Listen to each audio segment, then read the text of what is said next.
we're going to be a bit rude because we will talk about language differences, right? Yeah, Especially since you've started learning German at some point being here. correct. And I'm not sure if you had a great time doing that. It's a lot harder than English, in my opinion, but second language, it's always harder, right? Yeah. And there's a couple of things that I've noticed when you speak German. And of course, there's also a couple of things that you've noticed when I speak English, especially like things that are not existent in our language. Right. Okay, where do we start over here? Do you want to start with our format of the day? Yeah, let's do it. I'm throwing you another German saying and you have to guess what it's about. Okay. In German, it's einem geschenkten Gaul schaut man nicht ins Maul, which is basically like a gifted horse, you don't look into its mouth. I'm not really sure, to be honest. I would say don't do something that you know you won't win, or like don't do something extremely challenging if you know the outcome is poor or something. Mm-mm. But this one actually has like real life something behind it. So with a horse, you can see its age on its teeth. So depending on how used the teeth are, you can see how old the horse is. So Okay. if the horse is a gift, if it was free, you won't look it into its mouth because doesn't matter if it was free. Okay. So like if somebody complains about something that was free or gifted, somebody will say, oh, einem geschenkten Gaul schaut man nicht ins Maul. Because why would you complain about something that was free? Yeah, I guess we have something called like beggars can't be choosers, which is similar, where if you're given something or you're asking for help, you don't complain about the help you've received, Mm-hmm. sort of a thing. All right. Then let's start on our language stuff. You want to talk about your experience of learning German? Sure. Yeah, I guess for an American, my experience is probably more than the average in a relative term, because I took German in high school and in middle school. I took 7 years and basically didn't remember anything. Mm-hmm. I think cultural exposure has something to do with that. Like, I'm not here. I'm not using German. Maybe Mhm. Spanish I would have used a little bit in the US, but in the US I never used German. So it was like 10 years off of that. And then I was dropped into Germany. So I had an idea of some of the different words and the genders, and I guess some of the different, I don't know how you would call it, dative, accusative, stuff like that. I had an idea, but I never had the rules memorized. So learning a language from what is, in my opinion, a fairly simple language in English, going to a more complex language is difficult for a couple of reasons. I think a lot of the languages are kind of Anglo-Saxon or Latin rooted. So there's words that make sense a lot of the time. And German is a language that makes a lot of sense when you know the basic vocabulary. But for every one word, you have to actually know 2 words in the language, which for me gets really confusing. Mm-hmm. What do you mean, 2 words? So der, die, and das, I guess, Mm-hmm. for the masculine, feminine, and neutral versions of a word are basically, in English, it's the table, the glass, and then I'll probably mess this up, but it's like der Tisch Mm-hmm. and die Flasche or something. Die Flasche, yeah. Yeah. So you have to know, is this basically, in the words I'll use, I know it's incorrect, but the way my mind works is this table male, neutral, or female? And then is this cup male, neutral, or female? Mm-hmm. And that goes into referring to it as the or a. So we would say, I'm going to sit at a table. I'll go find a table. Whereas you guys will say like der Tisch or ein Tisch or whatever. And then you would say eine Flasche or die Flasche, Mm-hmm. right? So in a language where it's just one word, basically, no matter what it is, you're going to have to memorize basically twice as much for every one word is extremely confusing.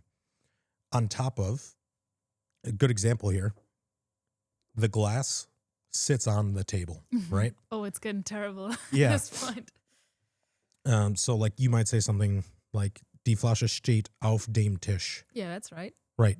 And so all of a sudden it goes from der Tisch to dem Mm-hmm. Tisch. And that is insanely hard to memorize in my opinion. Yeah, it's so funny because I don't know. I would say die Flasche, like you said. Mm-hmm. I mean, this is a glass, but doesn't matter. Let's say we're talking about die Flasche. Yeah. So, let's take a different example. I'd be like, this is der Tisch. But as soon as we say we're sitting at the table, it's wir sitzen an dem Tisch. Yeah. And if I were like, hey, can you sit down at the table? I would like be like, hey, kannst du dich an den Tisch setzen? It's just getting worse and worse. Yeah. So depending on the sentence and depending on basically what the verb is or what the relation to whatever the primary object in the sentence is changes it. And I think that translates well for you guys into English because in America, we have this joke that Americans speak worse English than Europeans do, basically because we learn it to talk it, we learn it to write it, but we don't learn it in the proper British English or how things are quote unquote meant to be said. We learn it in basically speech.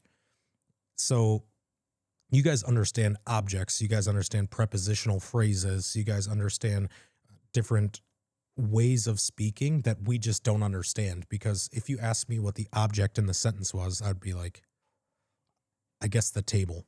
But I think for you guys, it's more of a inherent, you understand that that's the object because the object is then changing based upon what's happening. I mean, we had a couple of different things. I noticed that you guys don't have some, I think, vowels in your language. Yeah, we have A, E, I, O, U, and then Y is sometimes a vowel in our language. And then you guys have umlauts, right? Yeah, we have Ö, Ü, Ä. I think that's it, right? 3 vowels Yeah, like extra vowels. on top of the A, E, I, O, U. But that's always funny because my last name has like one of the German special letters. And like, for example, ever when I'm booking a flight or something, the tool will ask me, please use the 26 letters of the alphabet. Yeah, and I think in English, like if it's an umlaut, it's the letter then an E. So if it's A with an umlaut, it would be AE, for example. And you guys have a couple of different special characters. And it's interesting seeing it on documents because you'll see it written in the German version. And then at the bottom, like on a passport, you'll see it written in the like 26 letter alphabet at the bottom. But I mean, a lot of the names from that's the funny part. A lot of names I've seen in America are like definitely German. Yeah. And then you see that exactly that happens, that an A gets an AE basically. Like one that's fairly common in my region is like Mueller or Müller, where it's M-U-E-L-L-E-R. Whereas here it would be M-U umlaut L-L-E-R. The Ü is a funny one because Americans have an issue with speaking the Ü. Yeah, I think for me, it's like a self-preservation thing. It just sounds a little goofy. Like I can't get myself to be theatric or, you know, pronounce something that sounds really presented. And I think also this makes sense why the British sound the way they sound compared to the Americans, because if you listen to the inflection and the way they use letters and words, it sounds more like Spanish or German or French because there's a little bit more of a like a U, E, A, U, you know, something just different. Whereas Americans are so flat, so monotone. Yeah. Especially Midwesterners, and we can get into accents as well. Oh, of course. We can go into the Schwäbisch. Yeah. So as far as I'm concerned, there's basically 3 accents that I know of in Germany. There's like Hochdeutsch, which is your, I guess, standard learned German. Yeah. Then you have like, what do you guys call it? Bayerisch? Yeah, Bavarian. Bavarian. And then Schwäbisch. And Schwäbisch is like, to me, hillbilly talk. Ah, du bist ein blöder Hund, musst du grad mal sagen. Ah, so ein blöder Kerl. No. Yeah. And I don't mean that in a bad way. I mean it as like, if you go to New Orleans or something and you hear someone Cajun or from the Bayou talk, it's like it's almost its own language because it just sounds so different from what you're used to. Yeah, we have like a couple different ones as well in Germany. Like basically every region will have its own accent. Berlin has a very strong one. Hessen has a really strong one. I don't know all of them, and I for sure can't reproduce any of them that are not Schwäbisch because I'm Schwäbisch myself. I just remember that at some point I was just going full blast Schwäbisch mode on you, like, huh? Yeah, what are you talking What about? language is that? But that's the funniest part too, because like Switzerland and Austria technically speak German too, as like their official language, but they also do it differently. If you ask me, and I would probably offend some Austrians over here, but to me, Austrian and Bavarian sounds really similar. While Schweizerdeutsch is more or less close to what we have. Like, for example, I usually don't have any issues understanding a Swiss person. Yeah. You do. I have a ton of trouble, yeah, because even living in Oberschwaben, where the Schwäbisch comes from, right? I'm still getting taught Hochdeutsch and the proper way to speak. And so I have a teacher who speaks Schwäbisch and then teaches me in Hochdeutsch. And then I'm listening for certain sounds or cues. And we have this joke that Germany's like a Playmobil set. You have your little street sweeper, you have your little grocery store clerk, and everyone kind of does the same thing. They all go on their script. Like, is there anything else I can get you? How would you like to pay? Would you like a receipt? And then when I went into Switzerland, it was like a completely different script. Like, yeah, I've heard other Germans from like the northern parts also say that they can't understand Schweizerdeutsch. It's interesting though, because they have like a mix of, I believe, German, Italian, French in different areas. I think it's this could be wrong, but I think those are all official languages there, because there's some parts that won't speak German, there's some parts that won't speak Italian. Yeah, in Switzerland, I hear people say merci. Merci. And, yeah, you know, things like that where it's like, Grazie. yeah, completely different from what I'm used to. Yeah, they have more like or whatever, but the Schwäbisch has like a lot of the sh sounds, right? Yeah. For example, I don't know if I'd be like, hey, kannst du mir irgendwas geben? Can you give me something? I would be like, kannst du mir etwas geben? Yeah. It sounds like, I'm trying to think of the best way to describe it, almost Canadian in a way to us, where it's kind of like, huppa, you know, like there's a little more like oomph behind it. And it's hard for me to catch those because the tones change and the pace changes. And that's really hard for me to catch. And it's got its own words that you could not know. Yeah. Like you guys say E instead of ish, I think sometimes, like ihon or something like that. And I'm like, what does that mean? If I were to say like, oh yeah, I've seen Trey yesterday. Ich habe Trey gestern gesehen. I'd be like, ich habe Trey gestern gesehen. Yeah, it's like this mosh of fast speaking, things cut down, breaking all of the German rules, which I didn't think you guys did, and things that make it as a learner very hard. Yeah, especially since you started here, they were like, all right, you're now in this part of the country where they will speak this accent. Yeah. Or like dialect, more like. When people speak to me slowly and clearly, I can understand the majority of what people are saying. But if I drop in on a conversation, or one time I went to a butcher shop and I asked for a beef shoulder because I was making something and I wanted a shoulder. This lady, I couldn't understand a word she was saying because it was so thick. And I was like, I don't know. I had to have someone in there translate for me. I was like, does anyone in here speak English? Because I don't understand what she's saying. All I asked for was a beef shoulder and she's saying something I don't understand. Yeah, fair. All she was asking me is that all? Yeah. Is that all you want? Is there anything else? But I just couldn't understand it. Whereas in other places I could. It's interesting. Very much. From a U.S. perspective, I think you hear it with my voice. I have a Midwest accent. We've got like the Valley Girl California accent, which I think a lot of people are familiar with. We also have Texas. We have Texas, which is, we would just refer to it as Southern. That kind of goes Texas, Oklahoma, Mississippi, Alabama, some parts of Louisiana, Northern Georgia. South Carolina, that kind of belt. Florida's its own animal. We'll talk about Florida probably when we talk about taxes, because that's an important state for taxes. But they have a drawl, we call it, where they kind of slow things down and they talk a little bit. And then you go up the eastern, I guess, coast, and you get the Boston, New York accent. And then you move across and you get the Midwest accent. And for us, I've noticed specifically with Germans, there are certain things that I say that they can't understand. I talked about meeting someone while playing volleyball. And I know that volleyball in English and in German is basically the same thing, spelt the same, pronounced slightly different. But I said volleyball. And because I pronounce my O's like because I'm from Wisconsin, I would say Wisconsin. They didn't understand what I meant. And we were trying to figure out, like, they were like, I don't understand what you're saying. I'm like, volleyball.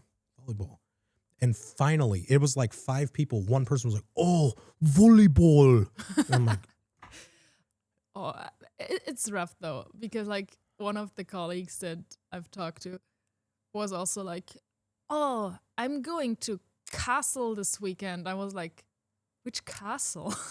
yeah. It's just hard. I guess it's hard understanding. He was like, castle. And I was like, castle? Which castle? We have plenty of castles around here. Yeah. And somebody else in the room was like, castle. And I was like, oh, castle. Like, objectively, he's done nothing wrong. But I was like, castle?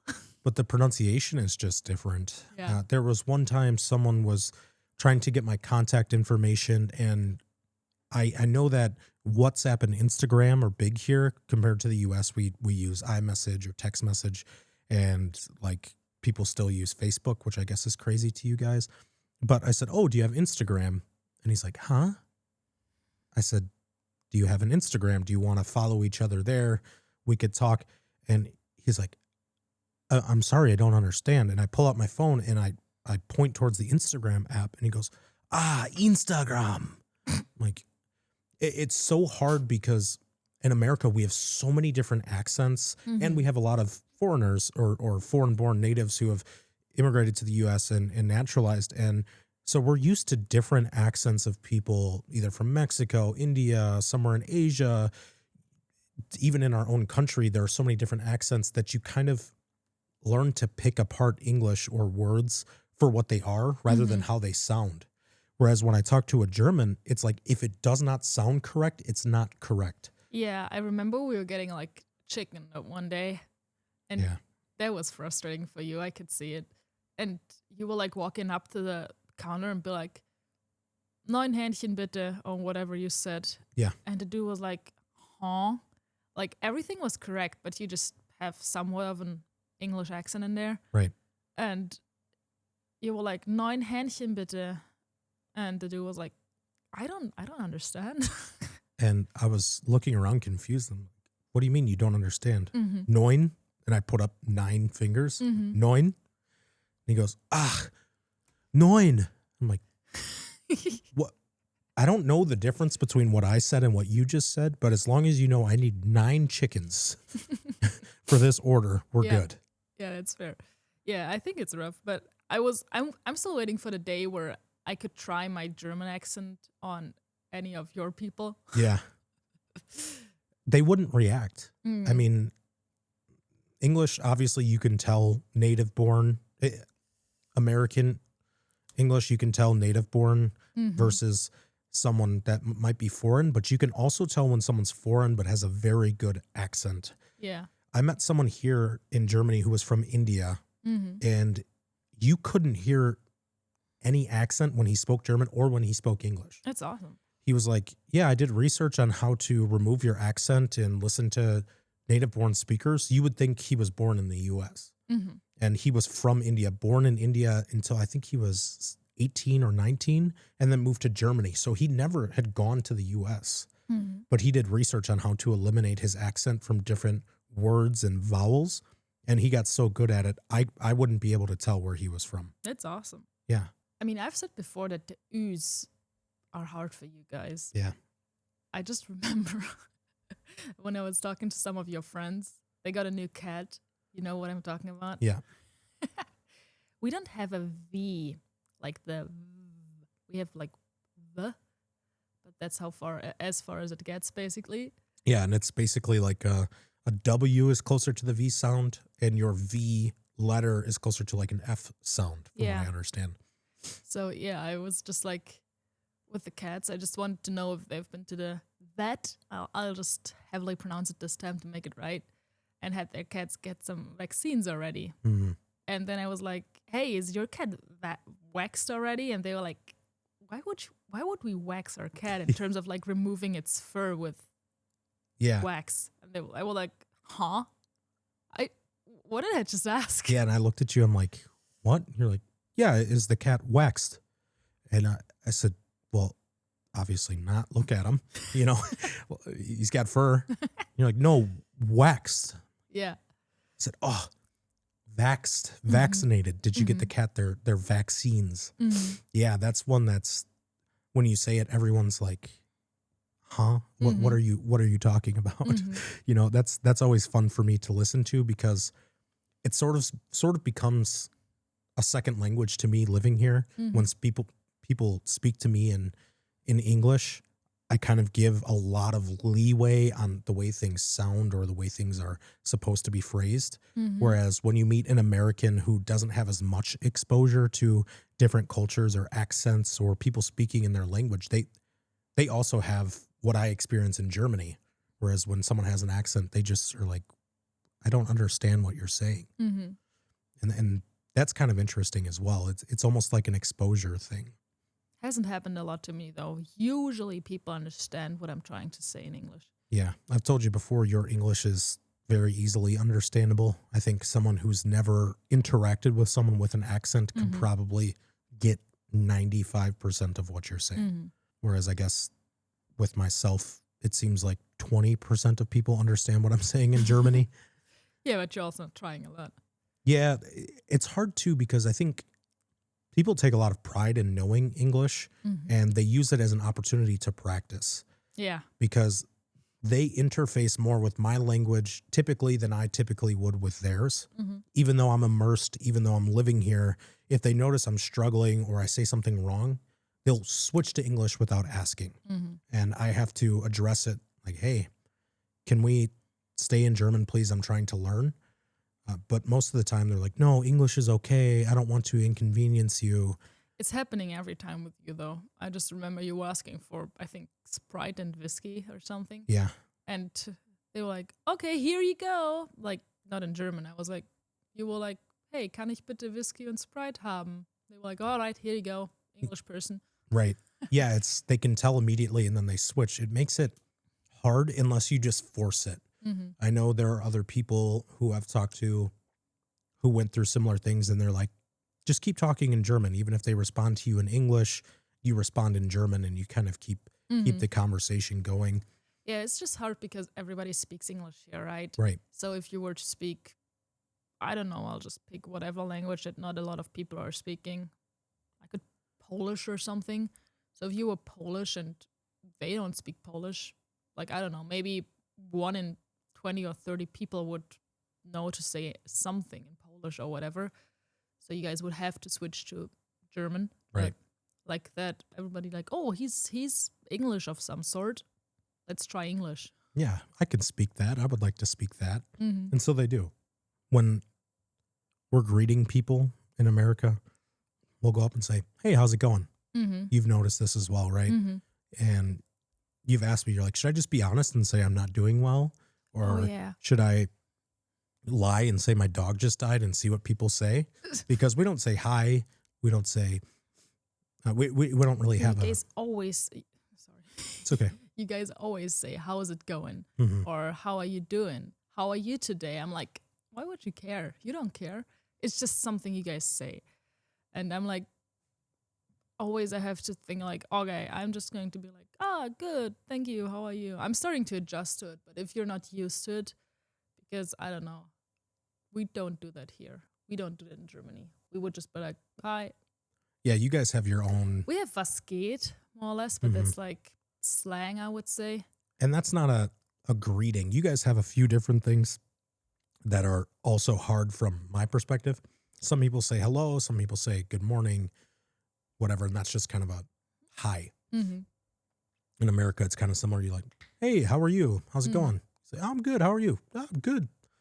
Or what's going on? Things like that.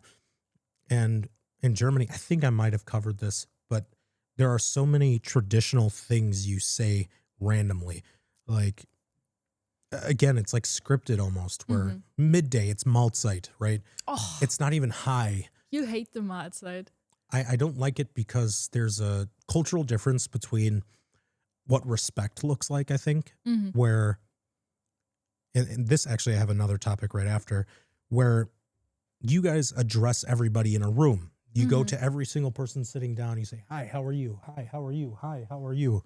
And like you make your way around a room and make yourself known. And you say hello, you say goodbye, you greet everyone in the hallway. And it's such a waste of time. Whereas I walk into a room, I like maybe give someone I know a head nod and kind of sneak in, do whatever I'm going to do. Yeah. Whereas it's always, it seems like everyone needs to be greeted. Everyone needs to be acknowledged. Like, I respect you. I'm acknowledging that you exist. Yeah, everybody at your workplace probably thinks you're rude because I'm not sure if you're doing the Mahlzeit. Sometimes. I'm not sure if you're greeting the people. No. But I would greet everybody I would meet somewhere. Like just walking past someone from work. I don't even have to know this person. We're like, hello. Yeah. And the thing that gets to me the most is if I'm having a conversation with someone and someone walks past, they're going to say something. They interject. And then we both have to stop our conversation, turn to a person and say, hey, and then go back to what we were doing. Like as an acknowledgement. I think it's nice. I think it's kind. I don't think there's anything wrong with it. But when two people are conversing, I think it's more rude to interject with a hello or a, hey, enjoy your lunch. Like, thanks. The Mahlzeit is so funny to me. Yeah. And you guys have also, in relation to this respect thing, you guys have Siezen, right? Oh, Dutzen and Siezen. apparently English had that too to some degree, and then you guys just threw it out of the language. Yeah. From what I heard, like the stuff from Shakespeare, and like thou something was the original do, and I'm not sure if that's right, but like apparently English today is just with use the Siezen form. Yeah. And the formalities in German, like in the language itself, you have to say things in the correct form, like dative or whatever. And then that also goes into, like we talked about with respect to people. If you are my boss, I can't use the do. So if in my head I only know me and you, for example, like du sitzt or something, you then become a Z. Sie sitzen, I guess, right? Yeah, that's so right. so it's interesting because when I'm talking to a higher up, someone who's older than me, someone who I'm supposed to be respectful towards, it's always, hi, Greg, I'm Trey. Whereas you guys would say, oh, Mr. Johnson, it's a pleasure to have you here. There's like this different language that comes out based on who someone is. Yeah, but don't you guys have like the Mr. too then? We do, but it's not nearly as common in present day. So I guess maybe before I was born, you would kind of do that in the doctor's office, in court, Yeah. in certain situations, you would call someone Mr. But most of the time, even with like the person who owns the companies I've worked for, I know them on a first name basis. Yeah. They say, hey, Trey, how are you? And I say, hi, John, I'm good. How are you? I'm not mistering them. I'm not weakening my posture. It's just person to person. Yeah, this gets a little weird because like for example, some companies will insist that some leadership positions are siezt, basically, because that implies some sort of respect to some people, like some sort of distance that some people need in a professional relationship. I just remember at one place I worked, like my boss 3 levels ahead somewhere was never on a duzen basis with anyone. Yeah. But then we had a new employee and they were neighbors. And he was the only dude who could like duzen them because they were neighbors before and they knew each other. Yeah, so they could just casually talk, even though. So everybody else was like, "Oh, Mr. blah blah blah," and dude was like, "Hey, Stefan." Right. It's interesting because I feel like that also can add a layer Mhm. of complexity and kind of resentment in a way, because it's also an earned right Mhm. to get the informal version, right? So, if I'm a new guy, I could come into a company and say, "Oh no, you're Mr. this, you're Mrs. that, Mhm. and I'm Mr. me," right? Whereas some leaders can come in and say, "Don't worry about that. My name's Trey. Call me Trey. I'll learn your first name." And that's kind of more of a casual, cooperative relationship, it seems. Mhm. Whereas in the forced Z, or the forced formal version, I could see people being like, "I wish he would give me the right to call him by his first name," or something like that. And that's really, really strange as an American. Yeah, I see that too. Sometimes it also seems just so forced that some people will force it until whatever, forever. Yeah. I think in American culture, at least from my perspective, respect is used in different ways. It's based on how you do, how nice you are to people, and it's a currency, I guess. It's not a given. Obviously, if I go to my CEO, or someone goes to their CEO of a big company, you'll be a little like, "Oh, it's great to have you around. I'm this person," but I wouldn't say I'm Mr. Me. I would say I'm Trey. And I think that kind of already gives you a little bit of an edge in the respect game, because respect is, like I said, treated as currency. And we have a saying like, you respect the janitor with the same authority as you do the CEO. And I think in Germany, it's not like that. If you walk in and you see someone cleaning the floor, that's a Dutzen relationship, right? Whereas if you see the CEO, it's probably a Siezen relationship. I would probably sitzen the cleaning. You think so? person too. I think so. I always try to be very nice to them, but You do, or everybody does? I'm not sure. And obviously, it's not the same. It's not like all 360 million people in America are treating someone like this or that. But it's interesting because there's no top level to it. So there's also not really a bottom level other than just being outright rude. There's no formalities that go into play that make it appear malicious or overly kind, which I think is kind of an interesting difference. But you're usually always safe if you start with seats, and if people are not comfortable with that, they will let you know pretty fast. Yeah. And I made it a point to kind of get on a do relationship with everybody immediately. I'm like, I don't understand the language that well yet. And to be quite honest, in my culture, we don't do Mr. last name, Mrs. last name. So I know your name because I see it in your email. That's who you are to me. You are yourself. I'm not, and I realize culturally that can be a little disrespectful, but I went into it a little bit more appropriately. Hey, do you mind if I just call you your first name? It's easier for me than to call everybody by their last name, or Mr. this or Mrs. that. And people seem to be generally okay with it, my experience here.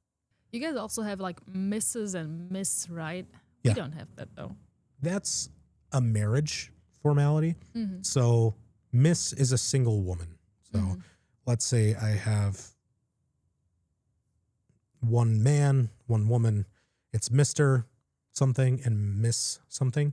If they marry, conventionally, they're then Mr. and Mrs. male's last name. What would I say to a lady where I don't know if she's married or not? You can always be safe with Miss, because in, I guess, the olden days as well, in Old English, you would also call young ladies Miss. So it's kind of a kindness term in that sense, but most people don't even use Miss or Mr. unless you know for sure. In most documents, like at the doctor, you put your title, I guess, online. And so you'll say, also doctor's one of them. So you can say Mr., Miss, Mrs., Doctor. And so people know how to address you. But typically when I go to the doctor, no one's coming out and saying Mr. last name. They're just saying, okay, Trey, are you ready? Yeah, okay. Interesting. It's not common to say Mr. anything. Really? Yeah. That's wild. In Germany it is? Yeah. Every doctor would address me with my last name. Yeah. And they would say Frau? Yeah. Okay. Except for the vet yesterday. I was addressed with my cat's names.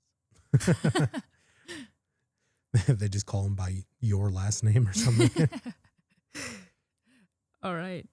I think with that, we can wrap up this episode about some language and I think also some cultural stuff, right? Mm-hmm. What about the next episode? I think the next episode I want to revisit life after school in the time we've had to think about it.